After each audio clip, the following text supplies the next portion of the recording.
Good evening. The Forbidden Dispensary is open, and tonight we're starting with something darker than most bedtime stories. The full history of crack. That small glassy stone that helped spark a national crisis and redraw whole neighborhoods like someone took a blade to a city map. Forget the glossy crime show version, forget the easy villains and the clean explanations. This story is uglier and more tangled stitched together out of policy, profit, poverty, and the kinds of choices people make when the choices run out. And here's the truth you don't get from distance and hindsight. If I dropped you into those blocks at the peak of it, you probably wouldn't make it a day. The ordinary assumptions you carry about safety, about fairness, about how the world is supposed to work, would be stripped off you by nightfall. If you're here with me, take a second to like the video, subscribe, and tell us in the comments where you're watching from and what time it is there. I'm always struck by the spread of places these stories reach. Now silence your notifications. Take a slow breath, and let's begin. Powder cocaine slid into American nightlife through the 1960s and into the 70s like a white whisper carried on glamour's exhale and the shine of money. In the beginning, it was a flirtation reserved for certain rooms and certain people who knew how to enter them. Manhattan's Studio 54, after it opened in 1977. Cocktail lounges in Beverly Hills. Private suites where athletes and actors hid from the public while feeding an appetite the public wasn't supposed to see. Executive salons where deals were negotiated with charm, with leverage, and with Rolodexes thick enough to qualify as weapons. Back then, cocaine was glamorous, in the language of the era, an imported luxury traced to coca leaves in the Andes, and refined an ocean away from the streets it would eventually reshape. It traveled along existing circuits of status, international flyers, diplomatic entourages, rich businessmen coming back through Miami or Bogota, expatriate communities trading favors and turning those favors into goods. Even the texture mattered literally and symbolically. Powder rests on a mirror. You can portion it into clean lines under a watch's small face of light. Snorting is a private performance, controlled and intimate, the kind of act that fits under velvet ropes and behind locked doors. And for a while, that arrangement held. But it didn't stay still. Demand climbed through the 1960s and into the mid-1970s as middle-class affluence collided with countercultural hunger and a nightlife economy that prized endless energy. The American market expanded, and when markets expand, volume follows. Wholesalers and smugglers adjusted. Logistics matured. Supply chains grew longer, more flexible, more ruthless. Up in the Andean highlands, Colombia, Peru, Bolivia, coca moved from local household economies toward commodity cultivation for export as prices rose and buyers multiplied. By the mid-1970s, organized trafficking networks, some old, some newly professionalized, began concentrating the flow toward the United States, where demand promised returns no legal crop could touch. Miami became one of the first major American nodes of concentrated importation in the 1970s. Geography helped, close to Latin America and the Caribbean, with large communities of exiles and intermediaries, a place where freight could move from beach to bank with unsettling speed. But supply wasn't just about maps, it was about scale and technique. Small planes, go-fast boats, couriers on scheduled flights, customs and port officials bought with cash, fear, or both. Smuggling became steadier, more predictable. Trafficking rings hardened into organizations that could finance entire growing seasons, pay off brokers, and seed distribution networks across North American cities. In Colombia, by the late 70s and early 80s, men like Pablo Escobar and the Ochoa family names that would define the Medellin cartel weren't lone wolves out of legend. They were early executives in a transnational enterprise taking shape in real time. In Miami, figures like Griselda Blanco had already turned the city into a furnace of wholesale trade, violence, and profit. None of this was spontaneous invention. It was what happens when capital meets opportunity, when logistics meets demand, when a product becomes a promise. Price mattered. Powder cocaine in the 1960s and early 70s carried the price tag of exclusion. It cost enough that you needed disposable income, and usually a social infrastructure that made it normal. Nightclubs, studios, boutiques, late-night diners populated by people whose pockets could support a habit. As supply chains widened in the 1970s, competition and scale did what they always do. Wholesale prices slid down. More cocaine poured through Miami, through Caribbean routes, into American ports. Markets teach a simple lesson with mechanical indifference. When supply rises and marginal costs drop, products go looking for new customers. Dealers who once treated cocaine as an elite commodity began to see something else, a tradable good that could be repackaged, cut, priced, and pushed into demographics that had never been invited to the Velvet Room. Powder's early migration from elite circles into broader urban markets didn't spread like a virus. It spread like commerce responding to incentives. Urban consumers in the 1960s and 70s weren't a single category. They were students, longshoremen, teachers, secretaries, musicians, people whose lives were nowhere near the mirrored altars of Manhattan. In many inner-city neighborhoods, powder cocaine was a rumor of luxury, something glimpsed at a restaurant table, something hinted at on late-night television, but functionally out of reach. Too expensive, too tied to social settings that didn't include them. Scarcity kept demand dormant in a lot of places, waiting for reality to change. And reality changed through two converging developments: a clear increase in supply and an innovation in the product itself. Powder, chemically cocaine hydrochloride, works for snorting and injection. It does not work cleanly for smoking. Heat the hydrochloride and you burn it instead of vaporizing the active compound. There were experiments, freebasing for example, that tried to make powder smokable. And by the late 1970s, those experiments showed up among users with access to lab chemicals and private space. But freebasing could be dangerous. It involved volatile solvents. It also drew moral panic when the press caught sight of it in the hands of the famous. What the market needed, because history, like everything else, has a market, was a method that was cheaper, simpler, and less finicky. Something that could take 1 kilo of powder and turn it into thousands of portable, sellable units. A low-friction invention. A way to remove distance between product and a vast, untapped market. That innovation would be called crack. And it wasn't one genius's single moment. Its emergence in the early 1980s was an ecosystem event. Parallel experiments in kitchens and alleys where dealers and users learned that cocaine could be cooked into a rock, like smokable form that delivered an intense, immediate high and could be sold in tiny pieces for tiny prices. Early adoption shows up in more than one place because the pressures were the same and the supply access was the same. Miami, Los Angeles, New York appear over and over in the record. When wholesale powder is available and sellers are hungry, similar solutions get discovered. Where powder had been a status symbol behind velvet ropes, crack became a street corner commodity. The switch from snort to rock changed the entire architecture of consumption. Smoking delivers the drug to the brain faster than snorting. The high is shorter, sharper, and easier to chase again. For people priced out of the powder market, the ability to buy a single rock for a few dollars opened a new category of use. The price point mattered as much as the pharmacology. Crack was affordable in a way powder had never been for many inner-city residents. Buying moved from private rooms to open air. Using shifted from occasional indulgence to immediate, repetitive ritual.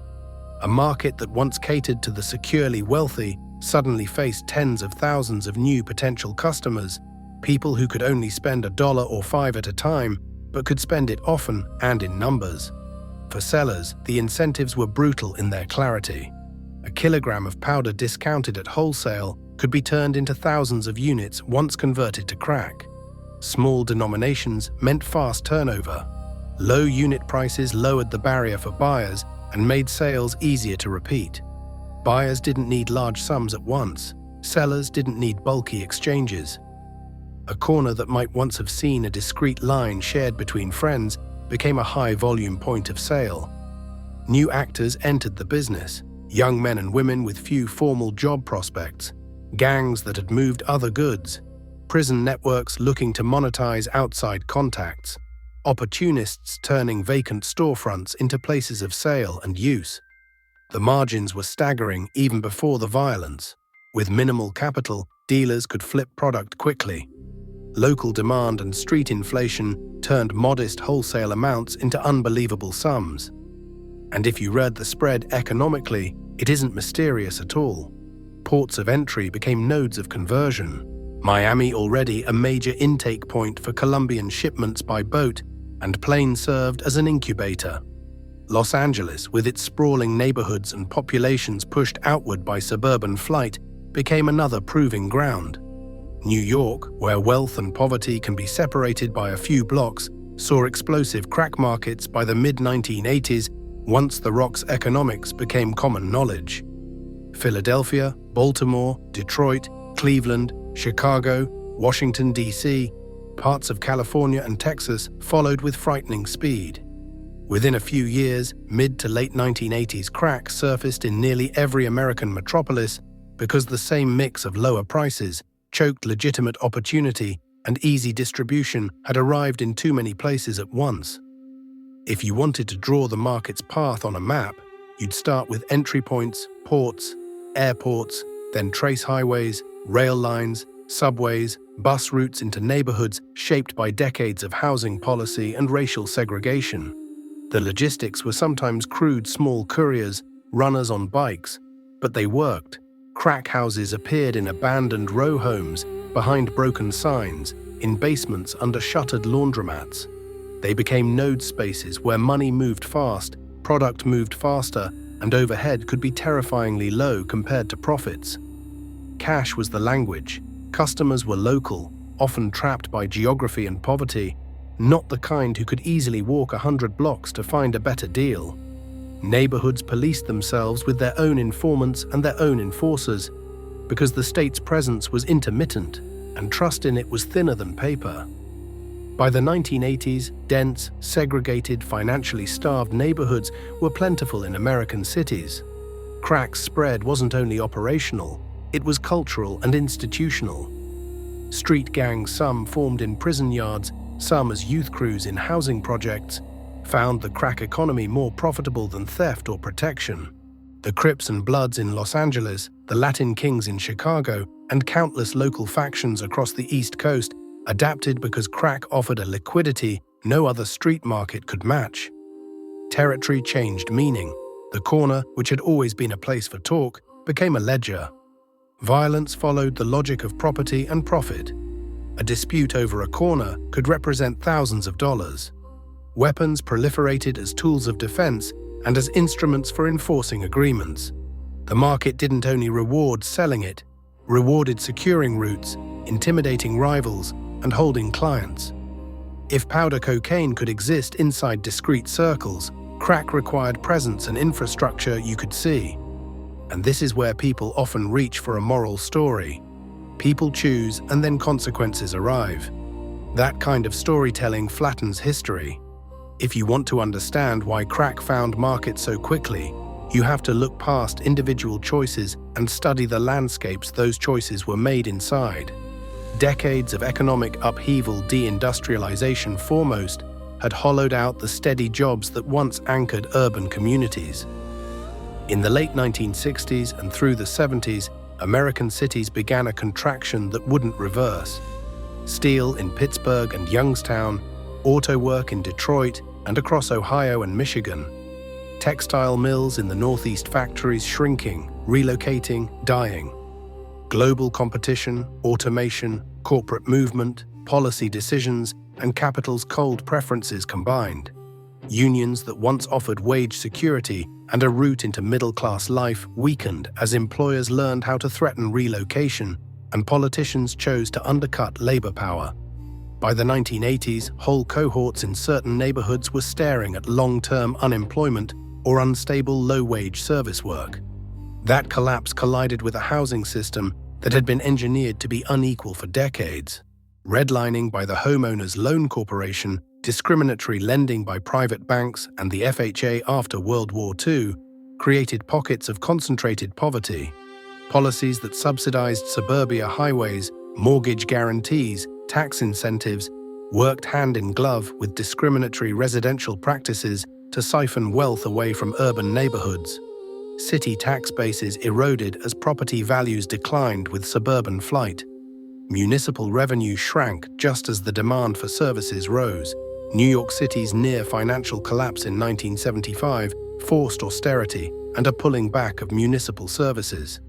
That wasn't just a local quirk, it reflected national choices. By the 1980s, federal policy leaned away from welfare and social spending, leaving cities with fewer tools to respond as crisis swelled. The built environment became part of the story. Abandoned buildings, burned-out blocks, some fires set by landlords chasing insurance on worthless property. A phenomenon documented in the South Bronx and elsewhere in the 1970s, leaving hollow shells where law thinned and the overhead for illegal enterprise dropped. An empty lot is neutral until someone uses it.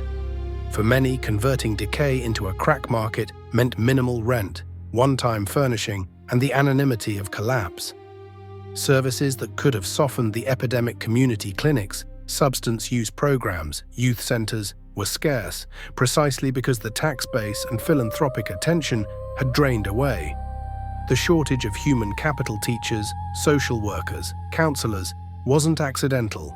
It reflected an economy and policy direction that prioritized other commitments. Segregation amplified everything.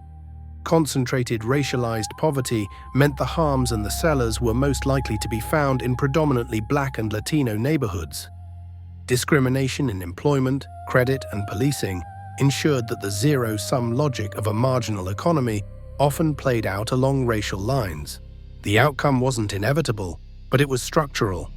The neighborhoods made vulnerable by decades of underinvestment were exactly the neighborhoods where crack's microeconomics fit best.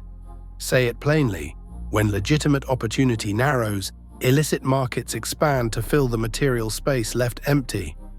That expansion isn't a moral glitch, it's a rational adaptation to constrained choices. Municipal responses were crippled by those same forces. Police departments were politically pressured to do something: visible arrests, raids, seizures, because leadership needed the story of control and federal administrations wanted images of toughness. But enforcement without alternatives just reshuffled the market. Arrests interrupted supply for a moment. They didn't rebuild schools, they didn't create jobs, and punitive strategies often made communities more fragile. Mass arrests in the 1980s and 90s pulled large numbers of men out of households, destabilizing family economies and social networks. Federal policy responded to crack's visibility with law, most famously the 1986 Anti-Drug Abuse Act, with its brutal sentencing disparities between crack and powder that punished hardest in neighborhoods where crack was cheapest. Those policies didn't address the economic conditions that made the market possible. They removed participants. The result was an expanded carceral footprint, not a reconstructed civic one. And you can't miss how global and local braided together here. International players provided supply and logistics. Transnational cartels, corrupt officials, entrepreneurial smugglers building the upstream pipeline that made crack possible at scale. Domestic policy and economic restructuring created downstream demand. Between those forces, city neighborhoods became the place where the commodity was repackaged. Household economies adjusted, and cultural norms evolved, absorbing, resisting, adapting. That triangular dynamic global production, flawed domestic policy, local scarcity explains why the rock spread so fast and why the damage, in statistics and memory, hit certain geographies hardest. Human agency still exists inside structure. People sold for 1,000 reasons: survival, need, opportunity, status, independence in a world that denied it. That agency deserves neither easy demonization nor sentimental absolution. It deserves context, the kind that explains why risking a corner sale or buying one small rock was often a market-shaped decision. To treat the crack epidemic primarily as individual moral failure is to deny the scaffolding that made those decisions plausible. A neighborhood with no factories, failing schools, a shrinking city budget, and few places for young people to exist without scrutiny is not neutral ground. It's a field conditioned by history. So the story can't end at the nightly headlines or the corner sale. It stretches into policy maps and capital flows, the choice to let manufacturing leave, the choice to subsidize suburban highways instead of urban transit, the choice to cut social spending precisely when community services were most needed. The rock burned not because it was magic, but because it landed where tinder had been stacked for years. Economic precarity, racial segregation, political neglect. Those were coals waiting for a product engineered by the market. There's a bitter irony at the center of it.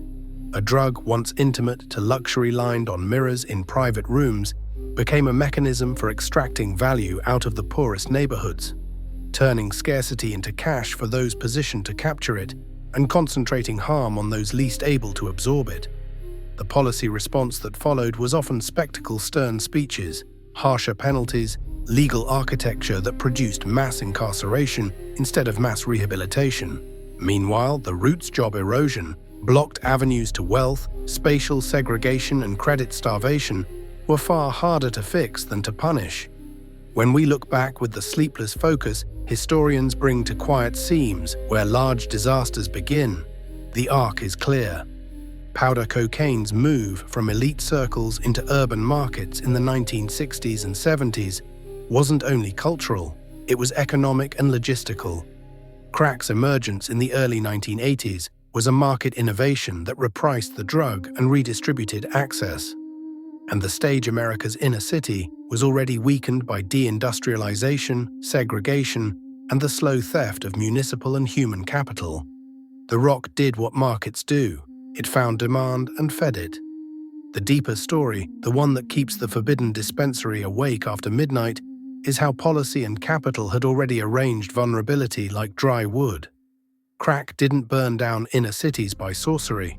It lit a flame in places that had been made by design and neglect, ready to burn. The route from the cold, wet folds of the Andes to the bright, furious corners of American cities wasn't one highway.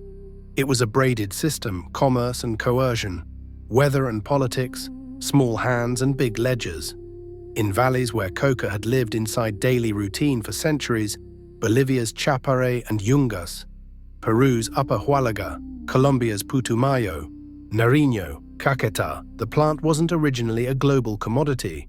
It was household economy, chewed for stamina at altitude, steeped into tea, folded into ritual, familiar, ordinary, woven into the texture of life. That familiarity changed the moment a global appetite discovered the molecule beneath the leaf and decided it was worth more than the leaf's old meanings. By the 1970s into the 1980s, as cheap portable narcotics became a worldwide commodity, coca was pulled into a system where a single weekend's demand in an American city could ripple backward to a farmer in a mountain hamlet, a person who suddenly faced a choice between a modest legal wage and a shadow market paying in cash and promises. It would be comforting to imagine the supply chain as a clean line farm to processor, to trafficker, to dealer. Reality was messier, and that mess is exactly what made it durable. Middlemen moved between smallholders and bigger ambition. Rural brokers in dusty towns became first links to regional buyers. Armed groups, charismatic entrepreneurs, and corrupt officials built protection rackets turning fields into de facto economic zones where the state's authority was negotiated rather than enforced. In Colombia, by the early 1980s, as coca cultivation surged, the business of turning leaf into profit professionalized. Men like Pablo Escobar, the Medellin cartel, and later the Rodriguez Orejuela brothers of Cali, didn't just move drugs. They built enterprises with logistics, marketing, enforcement, and finance. Not folk bandits managers manipulating markets and governments at the same time. Geography mattered. Peru's Upper Huallaga Valley was a major production locus in the 1970s and early 1980s. But insurgency, military pressure, and relentless interdiction pushed skills and production corridors west, north, sideways into places where enforcement was weaker or alliances were cheaper. Bolivia's Chapare became another node. By the late 1980s into the 1990s, the map shifted again, and Colombia increasingly served as the central factory and exporter for global cocaine. This didn't occur in isolation.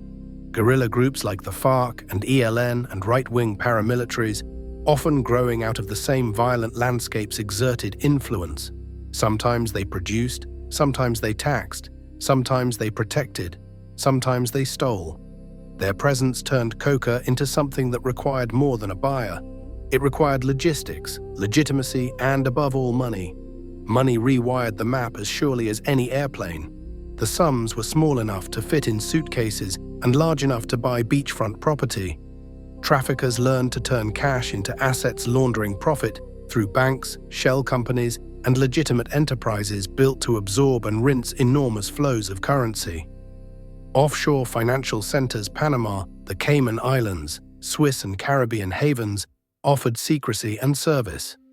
Financial institutions, some willfully blind, some overwhelmed by the speed of global capital, became tools inside the same architecture. BCCI, Vegas casinos, gleaming South Florida condos nodes where illicit dollars could put on a respectable mask. There were scandals, there were prosecutions. There were also long stretches where the system proved sturdier than the regulators trying to choke it. Logistical imagination moved with financial acumen. Through the late 1970s and especially the 1980s, Caribbean islands and Central American states became crucial transshipment points. Places with weak institutions, porous borders, or permissive airstrips offered routes that could be improvised as easily as they were interdicted. Panama and Manuel Noriega became a notorious example of politics and trafficking woven together. Noriega's ties to intelligence relationships, his later indictment, he became an emblem of how geopolitical networks and criminal networks could touch and stain each other. Iran-Contra and the investigations and hearings that followed complicated public faith and clean lines between state actors and criminal actors. It didn't need to prove a single master plan to add suspicion to an already opaque trade. It widened the public's sense that power and illegality sometimes overlapped in the dark, then denied each other in daylight. Mexico's cartels positioned themselves as indispensable intermediaries. The Guadalajara cartel, under figures like Miguel Angel Felix Gallardo in the 1980s, and the later fragmentation into groups that would be called Sinaloa, Tijuana, Gulf, and others, reflected an evolving role. Mexican organizations moved from transport specialists to wholesalers, and eventually, as the trade matured, to power centers with their own production stakes and enforcement capacity. Standing between South American producers and American consumers is an enormously profitable position. Over time, it reshapes the transporter into a governor. Puerto Rico, the Dominican Republic, the Bahamas, and other islands offered staging points. Miami, its airport, its port mutated in the 1980s into a major US gateway, where bulk shipments of product and bulk suitcases of cash intersected at scale. At the end of those international arteries sat wholesalers and mid-level distributors in American cities. People who took the product and broke it down into quantities that fit street economies. Then came the pivot, turning cocaine into crack, a conversion that made the drug smaller per unit, cheaper per dose, and far more immediately potent when smoked. That conversion linked global supply to the explosive expansion of users and retail markets in urban neighborhoods. This wasn't mystical alchemy, it was entrepreneurship answering demand in a market that valued immediate return over delayed profit. The rock found its way into neighborhoods where cash moved differently, income intermittent, opportunity scarce, institutions frayed. Into that breach stepped a new illicit industry built on quick transactions and quicker turnover. The people who moved product inside cities were themselves shaped by histories of migration, exclusion, and survival. Caribbean and Latin American networks in Miami and New York connected to Colombian supply. Puerto Rican and Dominican intermediaries in the Northeast served as brokers. In Los Angeles and Oakland, Mexican and Central American actors did similar work. The supply chain was global and hyper-local, at once international money and rural coca fields, meeting on a Bronx stoop, under a tenement stair, on a porch in Compton. And because these systems depended less on trust than on enforceable arrangements, power translated into violence. Drop another layer down where economics meets social anthropology, and you find the riskier, more visceral world of the corner. On summer nights, the city soundscape changes. Horns, distant radios, a dog that won't stop barking. Past certain blocks, there's a cadence to the trade. Arrivals, quick exchanges, departures. Rhythm and surprise are both part of business. The microeconomics of crack markets were coldly logical. Units sold cheap, which meant sellers needed volume. Low margins per transaction demanded frequent sales. Someone who could move 1,000 tiny units in a night could out-earn a person dependent on a single, larger sporadic deal. That scale required visibility and a stable location. Stability is a public good, even in an illegal economy, and it has to be secured often at the cost of violence. Territorial control became the market's answer to theft and competition. A corner mattered because everyone nearby learned where to go. It functioned like a storefront, and to keep that storefront open, you needed enforcement. When legal systems are slow or indifferent, private enforcement fills the void. Small crews policed space with threats, guns, and rituals of belonging. Lookouts, runners, and sellers worked in teams. Disputes over routes, customers, supply, or price weren't theoretical. They had immediate cash consequences. The math of a block is unforgiving. A rival crew skimming customers means a smaller slice of already thin margins. A stolen shipment isn't just lost product, it's lost reputation and upstream debt. Credit systems grew out of necessity. Wholesalers fronted product, extended it on the promise of later payment to keep sellers loyal where cash was scarce and liquidity mattered. Fronting was a mortgage backed by reputation, enforced by credible threat rather than courts. When sellers defaulted, remedies weren't legal. They were extrajudicial. Credit kept sales moving, and it also guaranteed that non-payment could invite brutality. And violence wasn't incidental here. It was structurally incentivized. Youth recruitment fed the structure like kindling. Deindustrialization through the 1970s and 1980s removed the scaffolding of steady blue-collar work. Factories closed, unions weakened, and legitimate ladders to income and status narrowed. The street economy offered immediate rewards. A 17-year-old could make in a week what a low-level legal job might only offer after months. That incentive is blunt, and it's real. Gangs, some long-standing, some newly organized around crack, became recruiters. In Los Angeles, the Bloods and Crips, born before the crack boom, adapted. Elsewhere, crews evolved or formed specifically to service retail markets.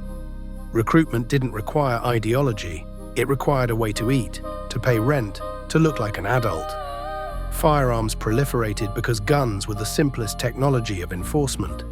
Where courts were slow and police response uneven, a gun broadcasted a demand for respect at the speed of a bullet.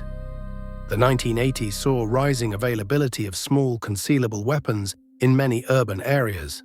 The link between that diffusion and lethal confrontations is grimly straightforward. Markets that reward fast, cheap transactions and punish slippage with swift reprisal favor weapons. And weapons make disputes more lethal. Neighborhood fabric frayed. Parents kept kids inside. Elderly residents moved with sharper vigilance. Stores closed earlier. The rhythms of daily life changed. Windows shut sooner, stoops grew quieter, Sunday barbecues gave way to suspicion. Instability bled into public safety, immediate and structural. Police patrol patterns shifted. So did tactics. In many places, aggressive policing and mass arrest strategies followed visible markets, producing tens of thousands of arrests for low-level possession and distribution. Those interventions did not necessarily dismantle supply networks. They often managed a neighborhood's appearance while destabilizing its social networks, cycling residents through jails and courts.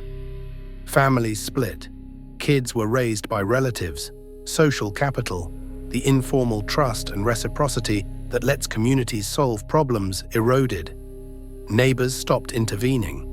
Fear replaced supervision. Schools became sites of recruitment and trauma. Churches and community centers stretched thin after school programs, counseling, sometimes blunt moral sermons, all trying to plug gaps with threadbare resources. The market's logic also pushed saturation. An open corner attracts competitors. If profit exists, more hands arrive. That can create oversupply, price drops, and escalations in enforcement.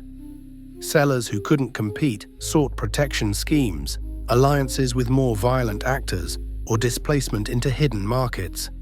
Then the cameras arrived. National media found stories that fit inside crisis frames. Crack offered spectacle, open-air markets, visible misery, dramatic police raids, plastic baggies glinting under streetlights, and the alarming claims about infants exposed in utero. Sensational headlines need faces. In the 1980s, those frames filled with inner-city residents, disproportionately Black and Latino, while upstream actors, cartels, and financiers remained distant and faceless. Coverage emphasized pathology and moral collapse more than the slow structural forces that had set cities adrift. One of the most consequential frames was the crack baby, a phrase, an image, a moral anchor. The idea that prenatal exposure produced a generation permanently damaged was compelling in the worst way.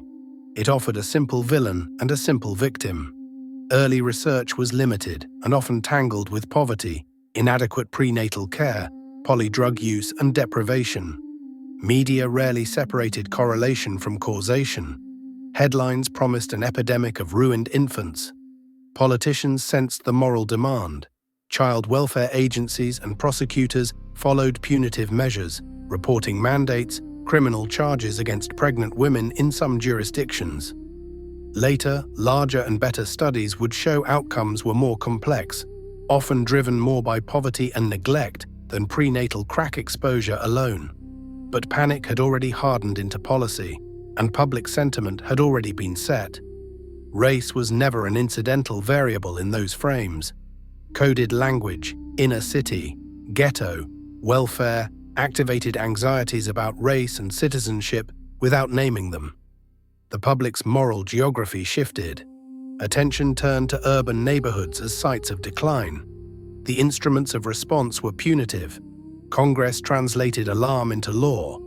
The Anti-Drug Abuse Act of 1986, with mandatory minimums, and the notorious 100-to-1 sentencing disparity between crack and powder turned a media narrative into federal arithmetic. What was framed as individual failure became a rationale for mass incarceration. The burden didn't distribute evenly. Corner sellers and low-level participants, disproportionately people of color, absorbed the shock.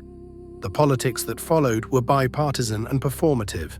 Presidents, governors, mayors, police chiefs, everyone wanted to look decisive. Money flowed into prisons, policing, harsher sentencing, forfeiture laws letting departments seize assets connected to drugs.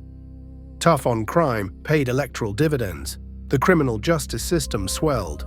Communities already hollowed out by economic shifts lost another generation to long sentences and permanent records that foreclosed legal work. Culture told its own stories in parallel. Films like Colors, 1988, and New Jack City, 1991, turned the era into mass entertainment. Hip-hop artists narrated, mourned, and sometimes glamorized the new economy songs carrying urban realities nationwide. News shows ran endless cycles of alarm. The farmers in the Andes, the bank ledgers, the mothers trying to keep children safe on cracked sidewalks faded behind iconography. And the policy machine kept grinding. Arrests, prisons, sentences. Supply chains adapted around interdiction. Street markets shifted and reformed. The punitive turn hardened into doctrine that would shape American life for decades. This is an old historical lesson wearing new clothes. When problems are framed as moral failure, the response tends to be moralistic, not structural. The crack crisis, presented as sudden apocalypse, was in many ways the predictable outcome of long processes: deindustrialization, disinvestment, international inequality, global commodity circulation, and the hunger for quick money when doors close. Media told the story of ruin in tight frames. Politicians turned that drama into law. The consequences for communities least able to absorb them were devastating. So the networks kept humming, cartels adapted, wholesalers found new routes, kids found ways to survive, parents learned to be both stern and exhausted. Community activists tried often against impossible odds to intervene. Needle exchanges in some cities, church safe spaces, organizers pushing job programs. Small, stubborn, sometimes heroic efforts against a machine running on billions and centuries of inequality. The criminality narrative stuck. Underneath it lived policy choices and trade flows and global disparities. And when the cameras moved on, the networks didn't vanish. They reconfigured, like markets always do. The law changed in part. The 2010 Fair Sentencing Act narrowed the crack powder disparity. Later reforms eased some edges. But the aftershocks were long. Communities altered, families divided, a nation with a larger prison population and less trust in institutions. History, like the drug it records, is a composite of the global and the immediate, from the Andes to the corner, from the bank ledger to the porch. The story of crack is supply meeting demand in the least forgiving markets. It's money reaching where policy does not. It's power, political, economic, coercive, becoming the currency of survival. And it's also the story of language headlines, labels, fast moral judgments making policy that bends toward punishment rather than healing. Sleep on that. Picture coca fields at dawn, dew on leaves, small towns where decisions about selling or not selling were made over coffee on a wooden porch. Picture Miami's humid nights, New York stoops, Los Angeles alleys where sodium lights watched transactions build other people's fortunes. Picture cameras hunting drama and finding it. Picture courts answering with anger. The world is connected in ways we pretend to forget. Markets travel, laws lag, people pay. The crack epidemic isn't only crime and punishment. It's an argument about how a modern economy distributes risk, how a nation frames its anxieties, how thousands of small, reasonable decisions add up to a catastrophe no single person intended, yet many helped sustain. Rest now with the knowledge that history is slow to forgive, and sometimes slower to heal. The war on drugs in the 1980s unspooled like a policy loom. Every thread sold as safety, every pull tightening a net that would catch far more than dealers. Policymakers in Washington and in state capitals watched the same evening news everyone else did. Teenagers in parks with glinting baggies, storefronts turned into open-air markets, ambulances returning to the same corner too often. The imagery was raw, immediate and racialized. Crack, cheap and fast-acting became shorthand for an imagined collapse of order inside American cities. Politicians learned to speak that language fluently. Ronald Reagan's administration leaned on the rhetoric of moral clarity. Nancy Reagan's "Just Say No" was part public health slogan, part symbolic rebuke. But the response in practice was rarely health. It was muscle. Congress and the White House pivoted toward tools that were visible, fundable, and politically rewarding. More agents, more arrests, more prisons. The Anti-Drug Abuse Act of 1986 codified the new logic. Mandatory minimum sentences, clean numbers, neat enough for campaign ads and late-night debate. Lawmakers love numbers. Under federal law, 5 grams of crack could trigger a 5-year mandatory minimum. 500 grams of powder could trigger the same. A 100-to-1 ratio arithmetic as moral declaration. A claim that crack was a different class of evil requiring a different, harsher custody regime. It was tidy, it was dramatic. It was also context-blind. And it didn't stop there.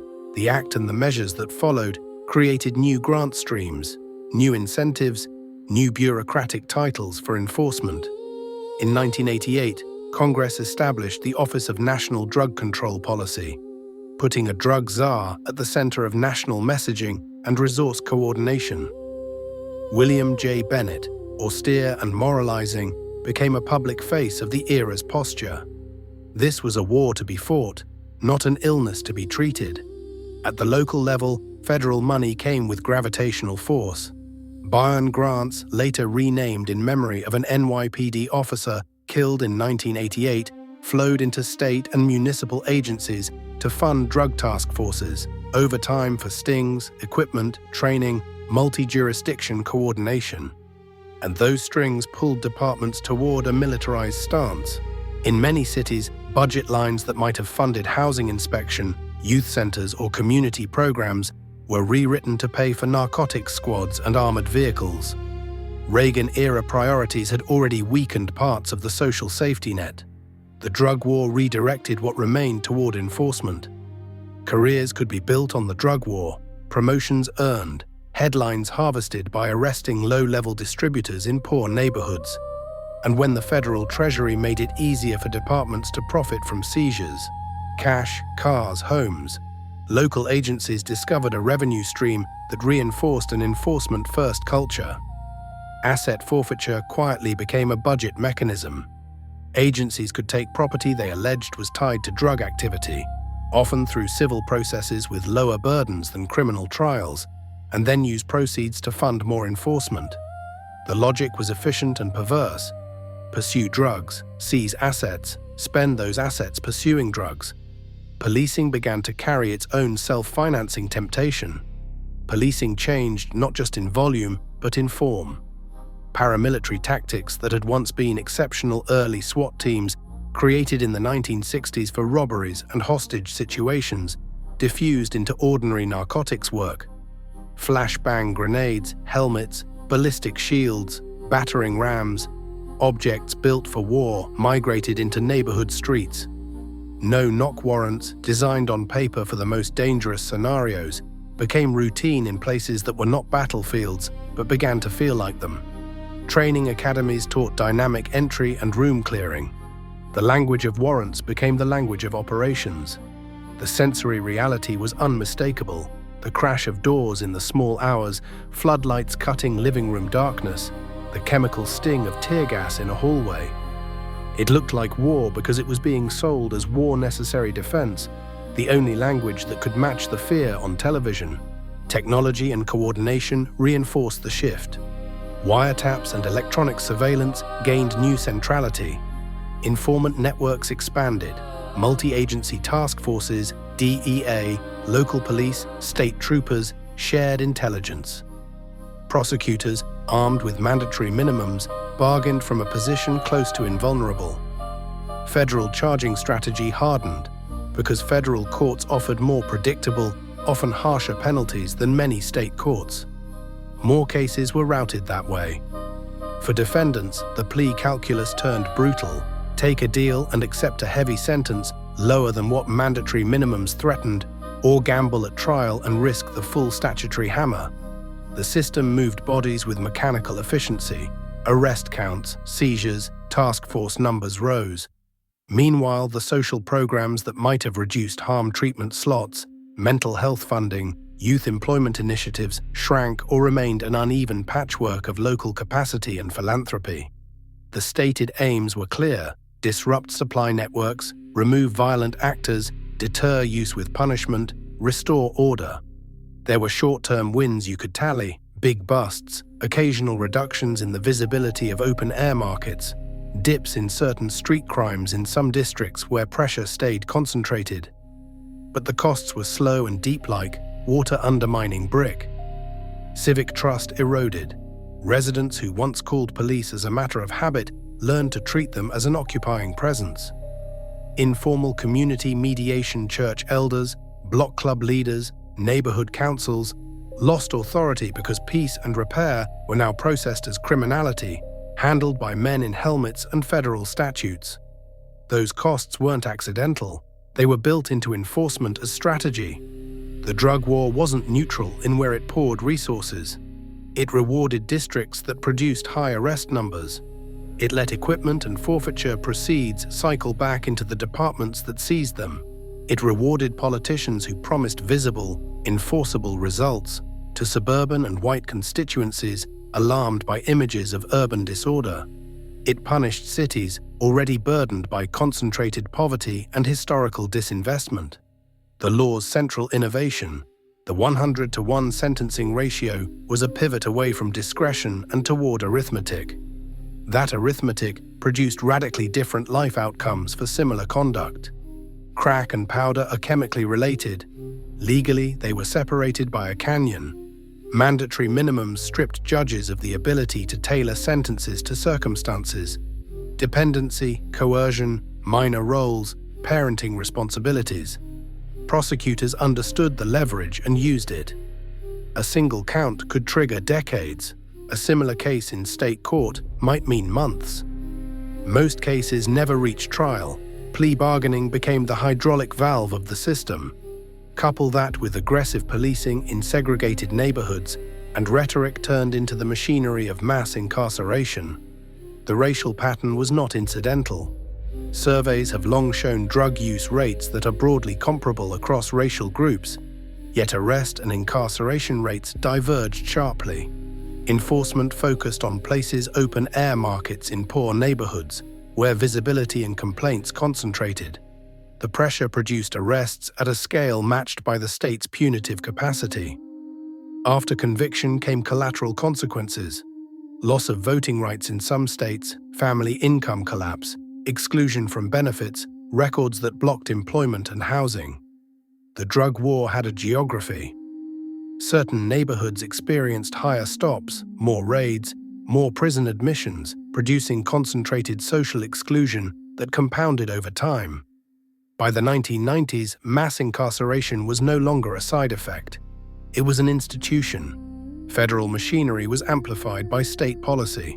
The 1994 Violent Crime Control and Law Enforcement Act, championed by President Bill Clinton, and a Congress eager to appear tough, pushed more money into prison construction and created incentives for truth in sentencing, encouraging states to require longer portions of sentences served. In the same era came cops grants, putting more officers on the street under the banner of community policing.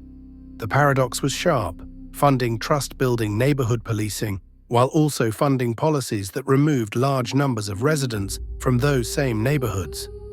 Election logic and budget politics, not coherent social science, guided the combination.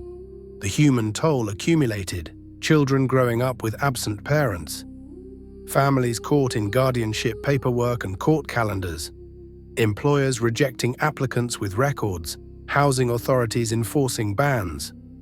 Welfare reform in 1996, adding another punitive edge, including restrictions for people with certain drug felonies, unless states opted out. Reintegration narrowed into a corridor with walls on both sides. The numbers, if you assembled them without the heat of politics, told a structural story. Incarceration rates climbed through the 1980s and 1990s. Prisons filled. Parole systems strained. A corrections economy contractors, private services found opportunity in expansion. The ledger recorded not only enforcement success, but social subtraction. And then slowly, reform arrived. Partial, delayed, uneven. The 100-to-1 ratio began to look not merely harsh, but counterproductive. The U.S. Sentencing Commission issued reports proposing adjustments. In 2007, guideline reductions nudged sentences downward, but statutory change required Congress. That came in 2010 with the Fair Sentencing Act, reducing the disparity to about 18-to-1 and raising thresholds for mandatory minimums. It was real reform, but it did not erase decades of sentencing. It did not automatically free everyone harmed by the old arithmetic. In 2018, the First Step Act extended some relief, allowing retroactive application of fair sentencing provisions in certain cases and creating pathways for resentencing. For families, those changes were not academic. They were birthdays reclaimed, parents returned, years restored. Still, reforming a system after it has grown into bureaucracy is always partial. Sentencing rules weren't the only engine. Policing patterns, prosecutorial choices, chronic underfunding of treatment, and the poverty architecture beneath it all remained. Into this landscape came a controversy so emotionally charged it often drowned out debates about guidelines and grant programs. In 1996, reporter Gary Webb published the Dark Alliance series, and it sent a tremor through Washington, Los Angeles, and communities that had carried suspicion like a second spine. Webb tugged at a knot of threads: drug trafficking networks, Nicaraguan Contra intermediaries, and crack's explosion in south-central Los Angeles, and asked a blunt question. Did actors connected to Contra operations help fuel the crack trade that devastated American cities? And was the US government or parts of it complicit, or at least willfully blind? Webb used names people could hold in their mouths. One was Freeway Rick Ross, the Los Angeles dealer infamous for moving massive quantities of cocaine into South LA, where it was converted into crack and sold in tiny bags for pocket change. Webb traced networks and money flows to Central American traffickers, with ties, however indirect, to Contra fundraising and Nicaraguan exile groups. Iran-Contra fresh in national memory after Oliver North's televised hearings made the idea of shadow logistics feel plausible. Webb's reporting suggested that, in some cases, drug money benefited groups fighting the Sandinistas, and that US officials missed, ignored, or tolerated parts of that flow. The series detonated and split the public rather than settling it. For communities ravaged by crack, it felt like vindication, a public articulation of what many had long believed, that official narratives were incomplete at best. For major national newsrooms, the story looked like it leapt from suggestive links to sweeping conclusion. The Los Angeles Times, the New York Times, and the Washington Post published critiques skeptical, sometimes dismissive. Competition, standards, and newsroom politics sharpened the knives. Webb's narrative had gaps. Evidence was often circumstantial. It lacked courtroom-grade proof. His paper initially defended him, then retreated under pressure, and Webb became isolated. Government agencies responded too. Inspector General investigations followed, and their findings complicated matters in ways that satisfied almost no one. The CIA's internal review in 1998 concluded the agency did not run a conspiracy to import drugs into American cities. That undercut the most terrifying version of the claim. Yet the report also acknowledged relationships with Nicaraguan exile groups and individuals suspected of trafficking, and it conceded that in places the agency response to allegations had been inadequate. The Justice Department likewise did not validate the claim of an official CIA drug pipeline, but it pointed to failures: missed leads, incomplete coordination, insufficient follow-through. What the Webb saga did, more than anything, was formalize distrust. It gave a name and a storyline to the feeling that many communities already lived with, that government accounts arrive polished, and that the Polish hides rot. That attention mattered. It forced agencies to explain themselves. It kept the possibility of state complicity, direct or indirect, alive in public imagination. But it also had a cost. While people fought over whether a specific agency had done it, broader structural questions: why drug markets flourished, why unemployment concentrated, why services were cut, why criminal justice incentives rewarded mass processing, were sometimes drowned out by scandal noise. Still, the debate reflected a deeper truth. The war on drugs was never a single coherent machine run by one mind. It was a convergence of institutions operating on different incentives: intelligence, foreign policy, law enforcement, local politics. Those incentives create blind spots and perverse outcomes even without a master conspiracy. Sometimes damage is produced not by malicious intent, but by predictable consequences nobody in power is forced to own. Over time, the public record evolved into a harsher, quieter indictment. Even absent evidence of a formal program to flood cities with crack, the government's own choices, budgets, incentives, rhetoric, laws were deeply implicated in the outcomes communities lived through. The question shifted from "did they do it?" to "did they do enough to stop it?" And what did they choose instead of stopping it? That question is its own rebuke. Responsibility isn't only about intent. it's also about the foreseeable outcomes of choices made in fluorescent halls. If there's a moral at the center of this sleepless history, the Forbidden Dispensary will say it plainly. Policy isn't abstract. It is an allocation of power and resources. In the 1980s and 1990s, again and again, the state reached for coercion rather than repair. The result was spectacular and slow: millions arrested, hundreds of thousands locked away, families unraveled, neighborhoods altered, trust eroded. Scandals like Dark Alliance forced the country to stare at the edges of the design. Reforms like the Fair Sentencing Act and the First Step Act corrected some of the arithmetic, but they did not automatically rebuild what was stripped when law became the primary form of social investment. And when the last TV truck leaves a boarded-up corner store, when the headlines soften with time, the landscape carved by those choices remains. The question, the one we leave on the nightstand like a hard object you can't ignore, is whether the next set of choices will bind the wounds, or whether we'll simply reroute funding and rhetoric into a new machine that repeats the same logic with different numbers and the same quietly accumulating cost. By the late 1980s, the public health literature and the evening news began speaking in the same tightened register: emergency. In ERs at Harlem Hospital Center and Lincoln Hospital in the Bronx, in community clinics tucked into church basements off Florida Avenue in Washington, D.C., in county hospitals in Detroit and Chicago, clinicians started seeing patterns, new in scale, new in stubborn visibility.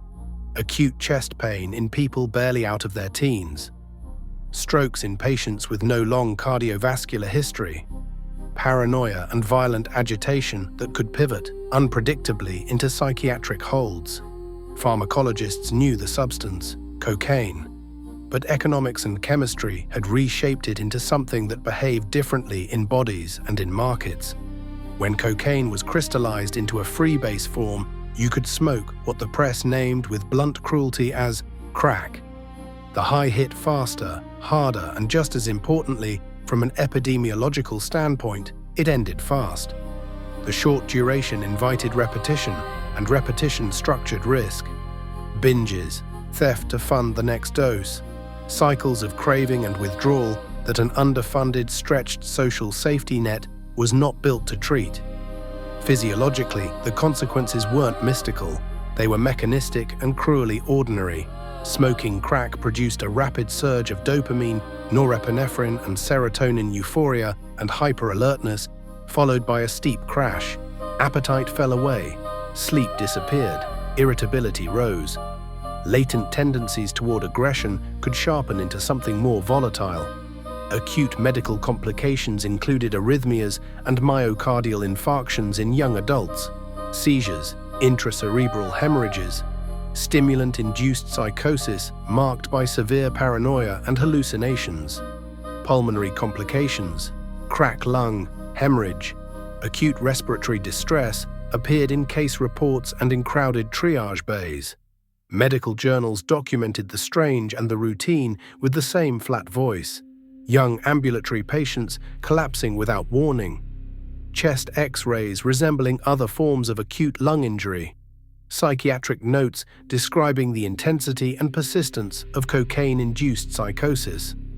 Add the social epidemiology, homelessness, housing precarity, food insecurity, untreated mental illness, and the clinical picture looks less like a shocking novelty and more like the predictable intersection of vulnerability and exposure. Popular retellings still like to cast crack as a pharmacological vampire, a substance that could turn a life to wasteland in a single night. That was never quite true. Cocaine is cocaine, whether snorted as powder or smoked as crack, the underlying pharmacodynamics are related. What changed in the crack era was delivery, price, and distribution. A $5 or $10 rock sold in open air lowered the entry cost and expanded the consumer base. Dealers could take a kilogram of powder moved inland through supply lines reaching back to processing labs and plantations and convert it into thousands of individually priced units. The public health shift wasn't a new molecule so much as a sudden democratization of exposure. And the shortage that mattered almost as much as clinic beds was the shortage of understanding in policy. The dominant frame was criminal, not clinical. Just say no became municipal mandate zero tolerance as moral posture. Congress answered panic with statutes. The Anti-Drug Abuse Act of 1986 entrenched mandatory minimums and made the federal sentencing system treat crack with penalties vastly harsher than powder. The infamous 100-to-1 ratio would stand as federal law until the Fair Sentencing Act of 2010 reduced it to 18-to-1. The immediate effect wasn't only more arrests, it was a reshaping of what the state considered an appropriate response to a public health crisis. Enforcement budgets grew, treatment budgets were trimmed, neglected, or left to uneven local patchwork. Prisons filled. The war metaphor, always bad medicine for addiction, proved politically efficient and administratively simple. Police grants are tangible, they turn into equipment and overtime and press conferences. Clinics require slow work, humility, and trust. Trust was scarcest where it was most needed. The neighborhoods hit hardest segregated corridors in northern cities, faced an acute mismatch between need and access. Harlem and the South Bronx. The Shore area in Washington, D.C., Chicago's west and south sides, South Central Los Angeles, deindustrialized stretches of Cleveland, Pittsburgh, Detroit. Community health centers and municipal hospitals could provide primary care, but substance use treatment remained rationed. Outpatient programs were overbooked. Residential beds were scarce, waiting lists stretched into months. Where treatment existed, it often leaned on moral models, 12-step structures, and abstinence-only philosophy. Those approaches helped some people, but they weren't a substitute for pragmatic, evidence-based interventions scaled to the size of the crisis. The science of treating stimulant use disorder, cognitive behavioral therapy, contingency management, the matrix model was emerging. But funding and inertia meant these approaches stayed trapped in journals and pilot programs instead of becoming neighborhood infrastructure. Stigma was as corrosive as the drug. The era's lexicon, crackhead, crack baby, didn't merely shock. It redirected sympathy into disgust and turned complex lives into caricature. In the late 1980s and early 1990s, crack baby became shorthand for a generation supposedly destined to be neurologically damaged, violent, permanently impaired. Sensational headlines magnified fear and helped justify punitive policies. The narrative flattened multiple variables: poverty, prenatal care, nutrition, polydrug exposure, including tobacco and alcohol, chronic stress into a single villain. As evidence accumulated in the years that followed, the picture became more complicated and less cinematic.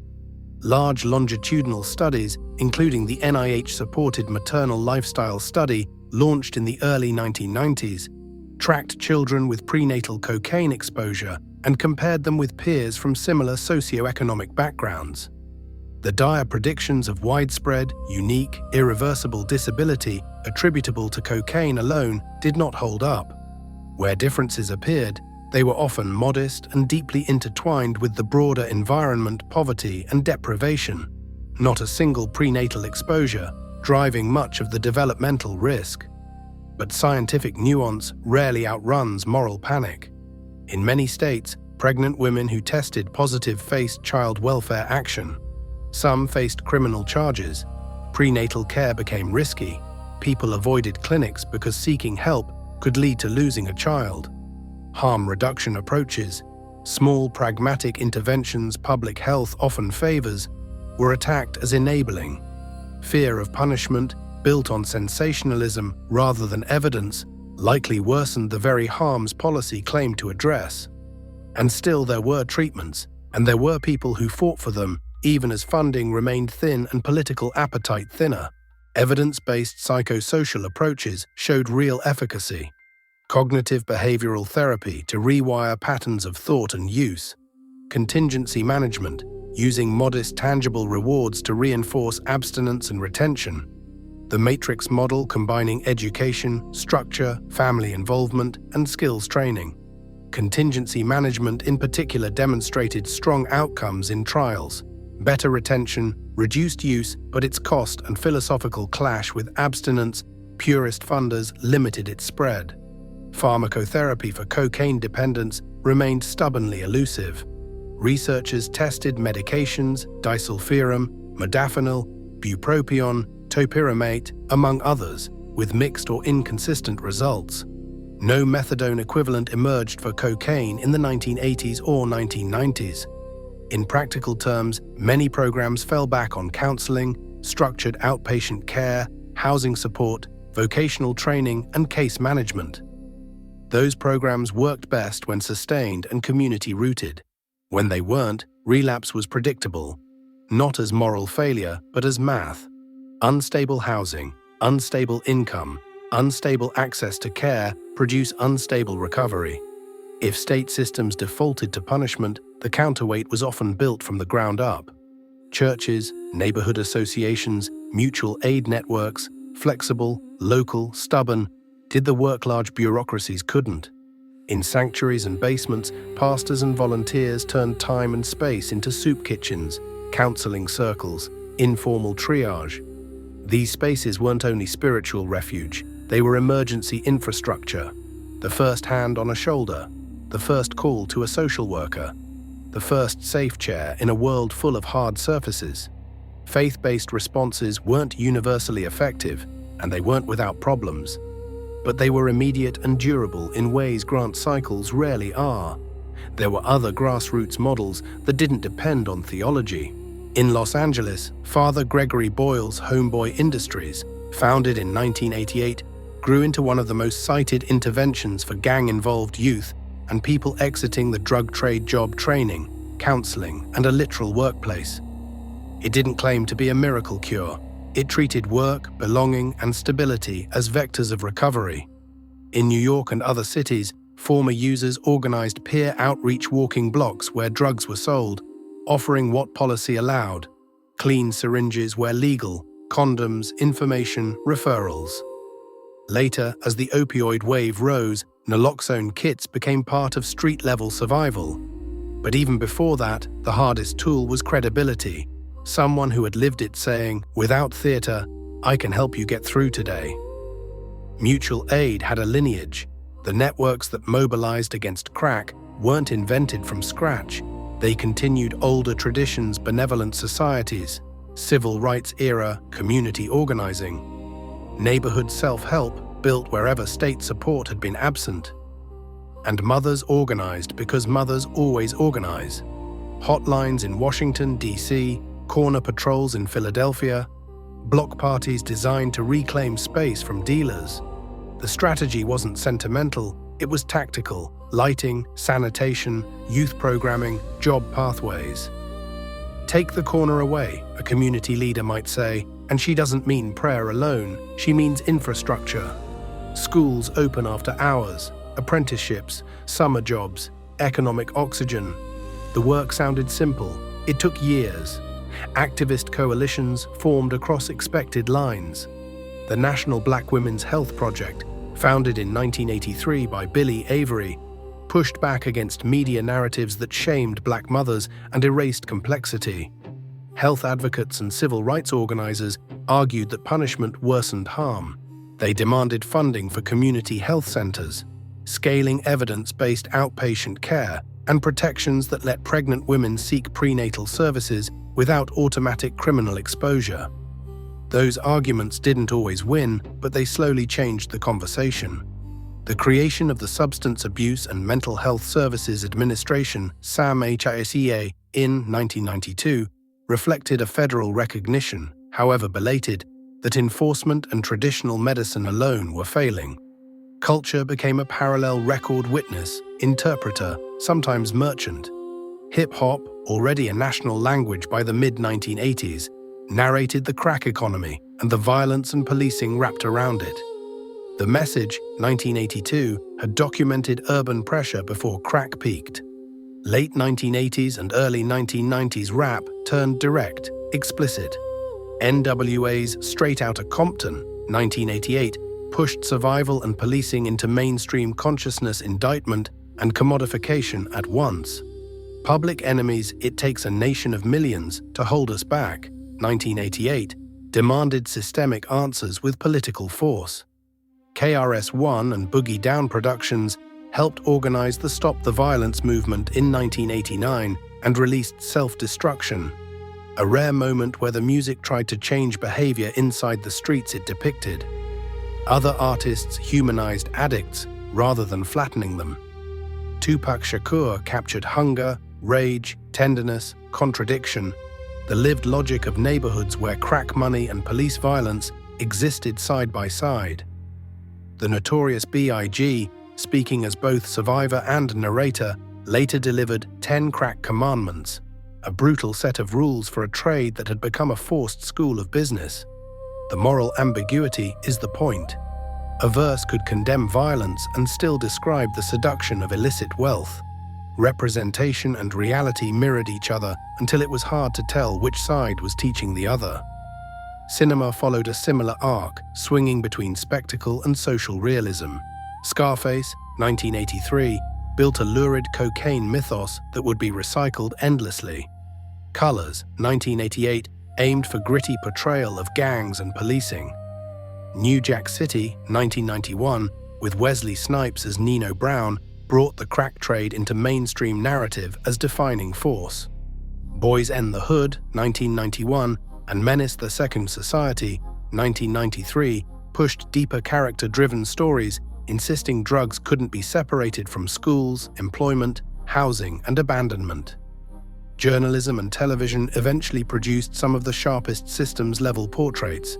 David Simon's reporting in Baltimore became The Corner, 1997, co-authored with Ed Burns, then the HBO miniseries The Corner 2000, and later The Wire 2002-2008. The brilliance wasn't demonization or romance, it was bureaucracy failure made legible.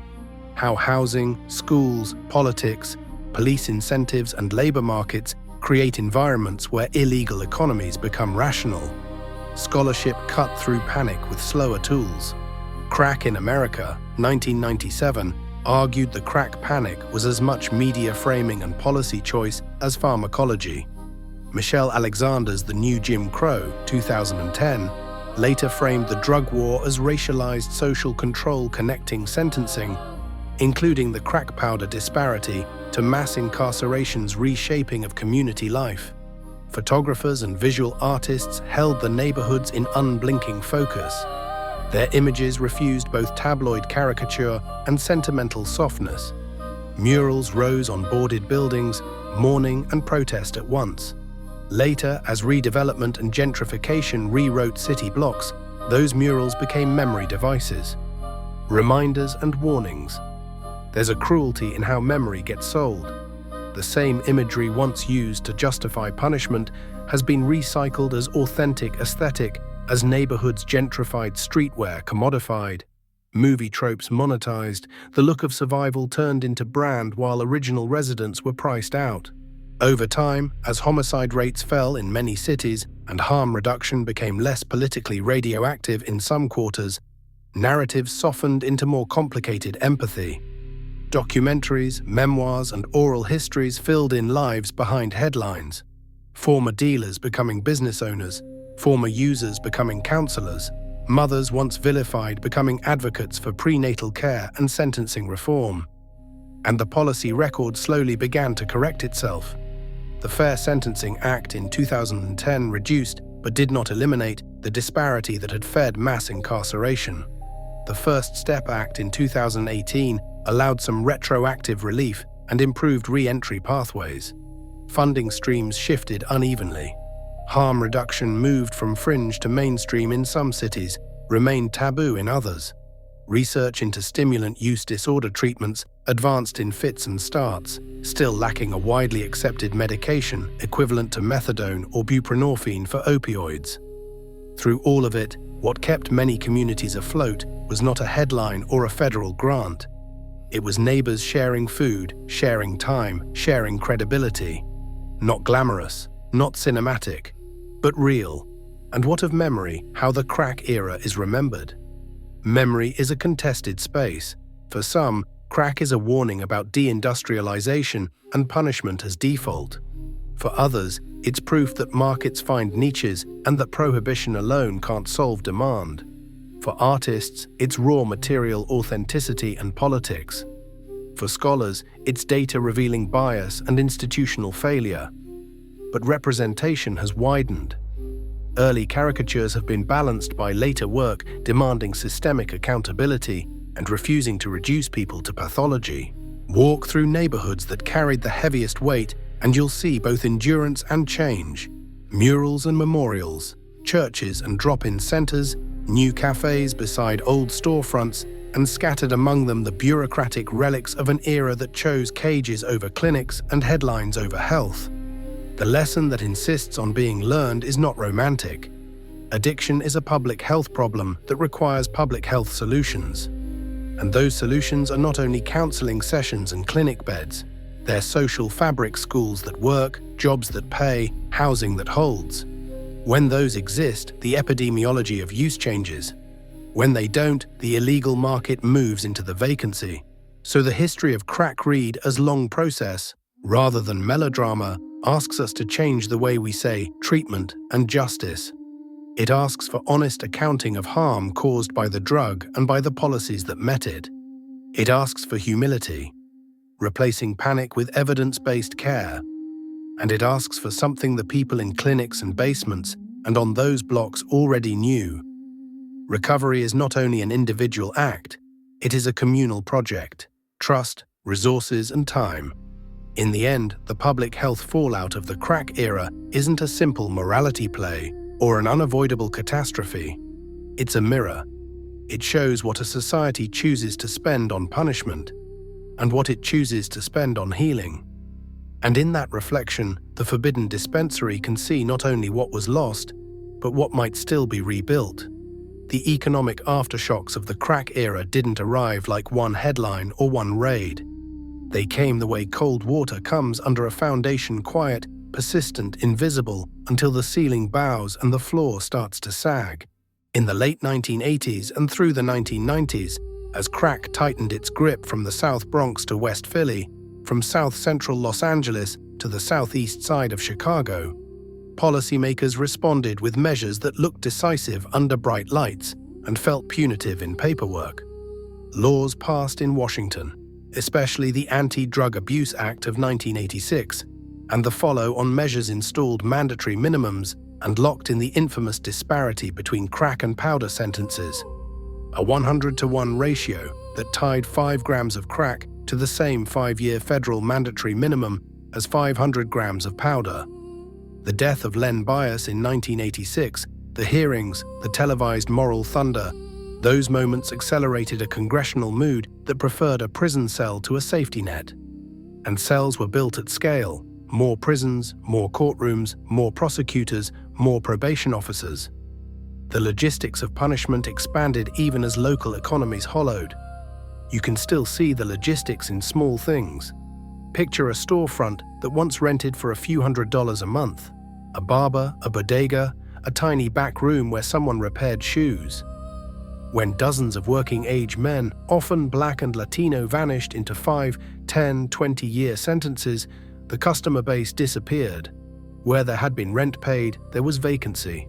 Where there had been paychecks and child support, there was the brittle arithmetic of a household missing an adult. The ripple is simple if you follow cash. Less income at the household level means fewer dollars at the corner store.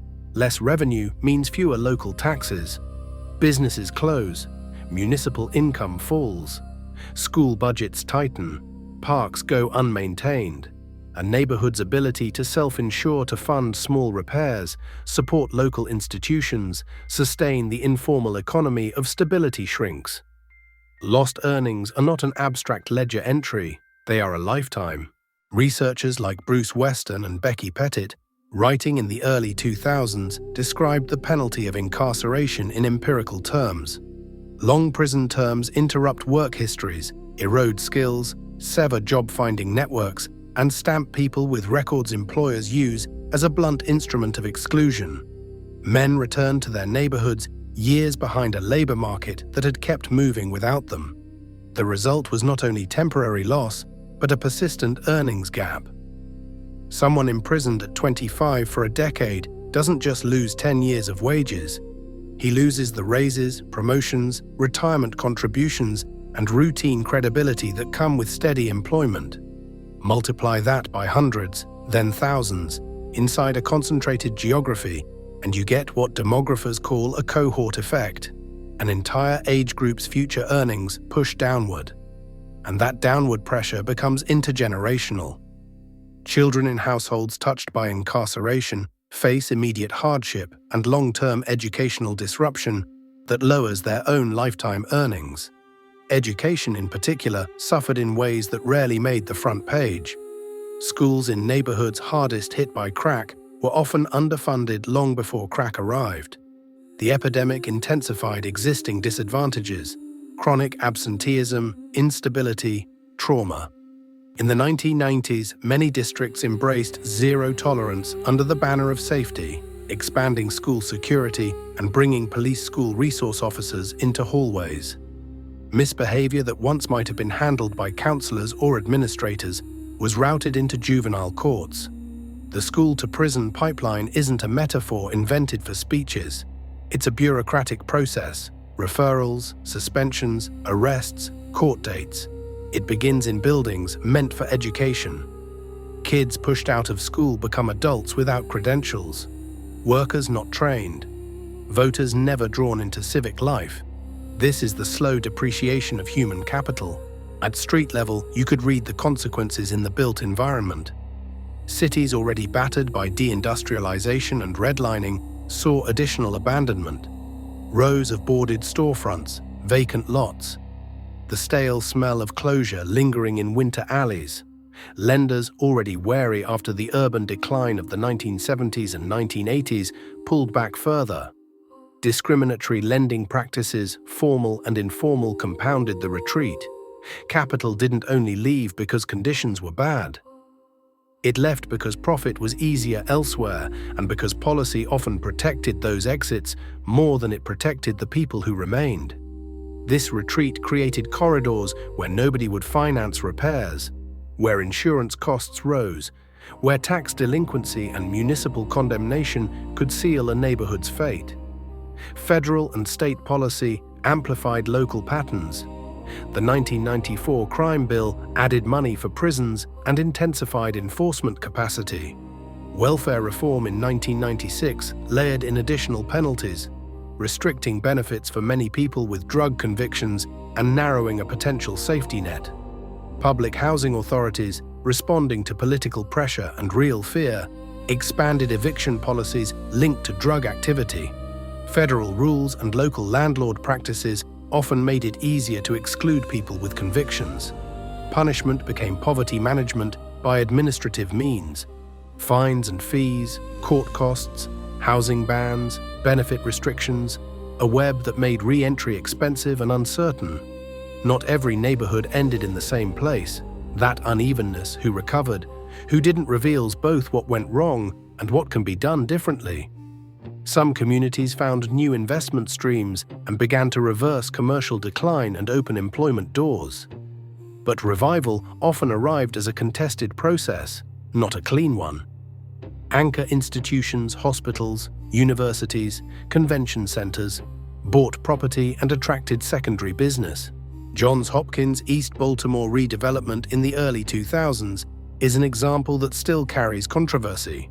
New construction and municipal revenue came with displacement pressure and questions about a development model that benefits high-skill sectors more than long-time residents. Other places offered different templates. Boston's Dudley Street neighborhood, through grassroots organizing that began in the late 1980s and continued through the 1990s, built a community land trust, reclaimed planning power, secured investment, stabilized housing, and supported small business. The lesson was logistical and political. When residents control redevelopment mechanisms, not as recipients but as designers, results tend to be sturdier. Some investment arrived in the form of demolition and dispersal. The teardown of large public housing complexes, Chicago's Cabrini Green among them, under programs like Hope 6, reduced visible concentrations of poverty, but didn't necessarily rebuild social infrastructure. Mixed income redevelopment can reduce obvious clustering, but often does so by pushing residents outward and labeling displacement as regeneration. Scale matters as much as strategy. Redevelopment without local hiring commitments, without return guarantees for displaced families, without sustained investment in schools and workforce training, becomes demographic replacement. It can look good on a balance sheet while creating a new geography of inequality. Where recovery proved more durable, it tended to combine capital with social investment, workforce training tied to real industry demand, neighborhood health centers, early childhood education, policing models built around partnership rather than arrest quotas, small business incubators that supported residents as entrepreneurs rather than treating neighborhoods as blank canvases for outside developers. But even successful revival carries a familiar sting. Real estate and infrastructure can act like magnets. The Seaport District and similar transformations show what money can do when it's concentrated and protected. They also show how gains become exclusive without policy guardrails, tenant protections, inclusionary zoning, anti-speculation measures, community land trusts. Without those, long-time residents often fund revival through their own displacement. By the 2000s, the policy conversation began to shift. Slowly, unevenly, and often for reasons as fiscal as they were morale. The punitive architecture built in the 1980s and 1990s became expensive to maintain and harder to defend. Racial disparities, limited long-term public safety gains, and swelling prison budgets forced a re-evaluation. The first corrections were modest. The Fair Sentencing Act of 2010 reduced the federal crack powder disparity from 100 to 1 to about 18 to 1. Symbolic and practical an acknowledgement that the old arithmetic was indefensible. The Obama administration used clemency in targeted cases for non-violent drug offenses. In 2013, Attorney General Eric Holder's Smart on Crime memo encouraged prosecutors to avoid triggering mandatory minimums for some low-level cases. In 2018, the First Step Act, born of a strange bipartisan coalition, made additional sentencing reforms, improved re-entry planning, and expanded opportunities for early release programming. Real changes, but tempered by compromise.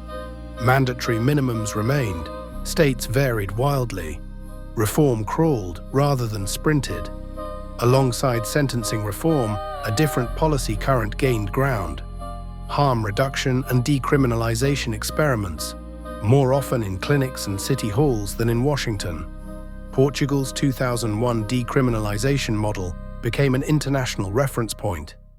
Possession of small amounts treated as an administrative matter, with referral mechanisms into care. Switzerland's pragmatic approach, heroin-assisted treatment, needle exchanges, wraparound services, reduced HIV transmission, and stabilized many lives. Those were not utopias. They were policy choices built on a hard premise. Punishment alone doesn't treat dependency. In North America, harm reduction had earlier roots in the HIV crisis. Syringe exchange programs expanded where political conditions allowed.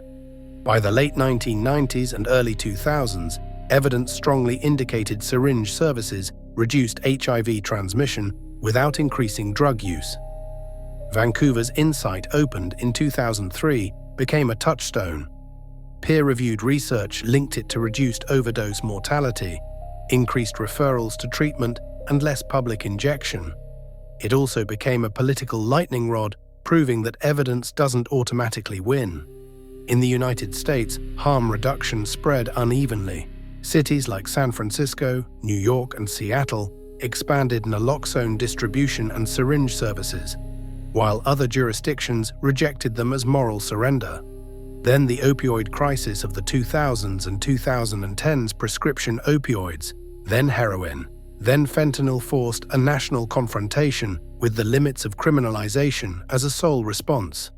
The introduction and marketing of OxyContin in the mid-1990s, changes in prescribing culture, and the later flood of synthetic opioids shifted the epicenter in many places from inner-city crack markets to suburban and rural white communities. That shift altered political will. Treatment-centered responses gained bipartisan appetite in ways they rarely did during the crack panic. Policy mechanisms expanded. Data 2000 allowed more office-based buprenorphine prescribing. Later laws and funding streams increased naloxone distribution and access to medication for opioid use disorder. Medicaid expansion under the Affordable Care Act broadened treatment access in many states. Vermont's hub-and-spoke model extended medications into rural networks. Rhode Island implemented aggressive jail and prison-based treatment programs, starting medication prior to release. Yet rollout remained uneven, blocked by stigma, zoning battles, institutional resistance, and money. Treatment requires sustained funding and trained personnel. Methadone is regulated through specialized clinics, often clustered in urban areas. Even when federal rules shift, state regulation and local politics can choke implementation. And there's another hard reality. The supply side remains transnational and adaptive. Enforcement can disrupt a route, but synthetic drugs like fentanyl are cheap, potent, and easier to move in smaller volumes. Crack-era lessons apply. Supply pressure invites substitution and innovation, unless demand-side harm is addressed. Despite barriers, new frontiers emerged in diversion and pre-arrest alternatives. Some prosecutors adopted decline-to-charge policies or created pathways into services for low-level possession. Seattle's lead program, Law Enforcement Assisted Diversion, launched in 2011, offered pre-booking diversion for low-level drug offenses and sex work. Officers could route people into case management instead of jail.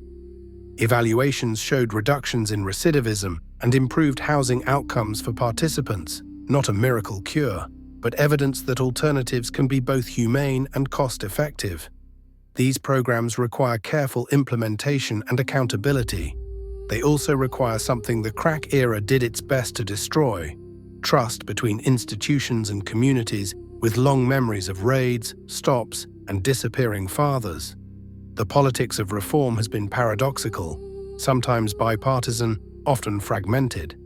Civil liberties advocates, racial justice organizers, faith groups, fiscal conservatives worried about waste, and even corporate reformers concerned about reputational harm have, at times, converged in ways unimaginable in 1986. Yet the patchwork of local and state law means some communities now have modern, health-centered responses, while others remain tethered to punitive defaults. All of this returns us to the long lesson of the last half-century. The crack epidemic cannot be reduced to a single cause, and mass incarceration cannot be defended as an inevitable response. Crack's devastation braided into a longer arc: industrial decline beginning in the 1970s, suburbanization and highway spending that isolated urban cores, racialized lending and zoning that segregated opportunity, the moral panic of the late 1980s, the crack baby headlines, the televised hearings wasn't harmless rhetoric. It provided cover for draconian measures that hit Black and Latino neighborhoods hardest. Mandatory minimums, expanded policing, punitive welfare rules, rather than alleviating damage, they compounded it. If there's a roadmap forward, the Forbidden Dispensary will put it like this: refuse the siren song of single solutions. First, public health must be the organizing principle for addiction, not a decorative policy ribbon. That means sustained funding for a continuum of care: prevention, low-barrier access to treatment, mental health services, harm reduction tools like naloxone and syringe services. It means removing regulatory bottlenecks that limit providers. It means training clinicians in underserved areas. It means measuring outcomes like overdose reduction, treatment retention, and infectious disease prevention, not arrest counts. Second, investment must be long-term and structural, rather than episodic and theatrical.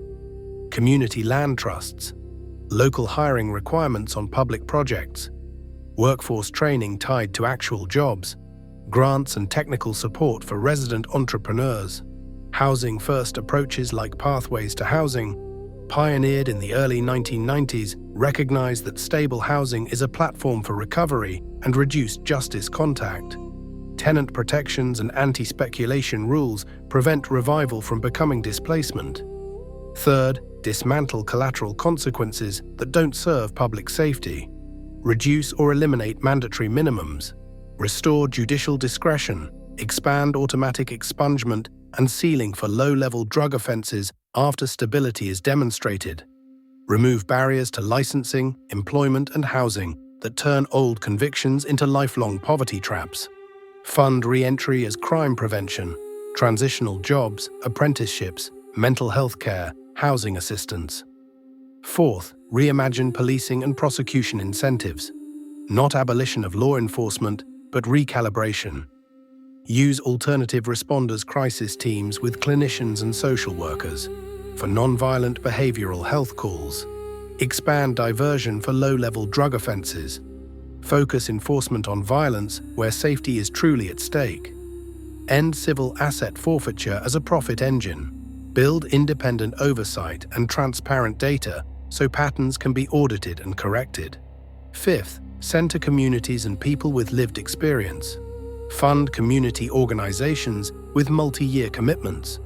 Put neighborhood representatives on planning boards, co-design programs and evaluations. That isn't just moral correctness, it's operational. Programs built without local input fail more often and deepen distrust.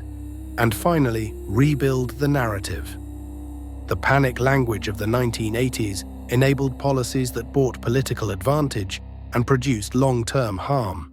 The public conversation must move away from caricature and towards social determinants: housing, education, employment, the legacy of exclusion. Publish disparities, track outcomes, create benchmarks that matter. Employment rates for returning citizens, housing stability, school performance, reduced overdose deaths. This requires fiscal recalibration. The US spends enormous sums on incarceration. Redirecting even a portion into treatment, housing, education, and job creation yields larger public safety returns. Prevention and stability are cheaper than arrest and imprisonment and far less corrosive. There will be political backlash. Fear is a powerful campaign tool. Reforms get framed as softness. The answer is to speak the language of results rather than virtue. Evidence supports harm reduction and treatment, and restorative approaches, community service, mediation, repair, aren't naive kindness. They are strategies to rebuild social capital shredded by decades of removal and distrust. There's a bitter humor in the history if you're forced to laugh at absurdity. We built prisons to solve addiction and then acted surprised when storefronts died. We criminalized users and dealers and offered neither clinics nor jobs that could change the calculus. The sober task now is translation, turning past missteps into a humane, durable architecture. Measured in people reconnected to work, schools with counselors instead of gates, fewer nights of ambulances at the same address, more mornings of ordinary employment. Imagine different logistics, not one more prison on the edge of a struggling neighborhood, but a 24-hour clinic with staff who know names, who carry naloxone, who can place someone into care immediately. Public contracts that require local hiring. Apprenticeships leading to living wage work. Community land trusts keeping housing affordable when markets heat up. A justice system that reserves its harshest tools for violence and spends the rest of its energy on restoration. Not fantasy, policy prototypes exist here and abroad. The work is evaluation, scaling, and political will. The crack crisis burned through neighborhoods not only because a drug spread quickly and cheaply, but because a political economy treated certain populations as disposable. Repair requires more than pity or punishment. It requires an architecture of care, clinics, jobs, housing, schooling, restored rights, and justice, disciplined by proportionality and the practical power of rebuilding. If we take the lessons seriously, the shock of the past can become an anchor evidence, equity, sustained human investment. Listen then to the quiet work that rebuilds a block. A clinic taking a chance on a patient. a bakery hiring a formerly incarcerated baker, a community garden planted where a house once collapsed, a school replacing a metal detector with counselors. Tactical, logistical, budgeted, accountable, modest in gesture, revolutionary in priority. That is the argument. The Forbidden Dispensary leaves you with tonight. You do not address the supply of misery by building more cages. You starve misery by feeding opportunity, aligning health with justice, so that when a neighborhood falls, the system is built to lift it, not to punish it.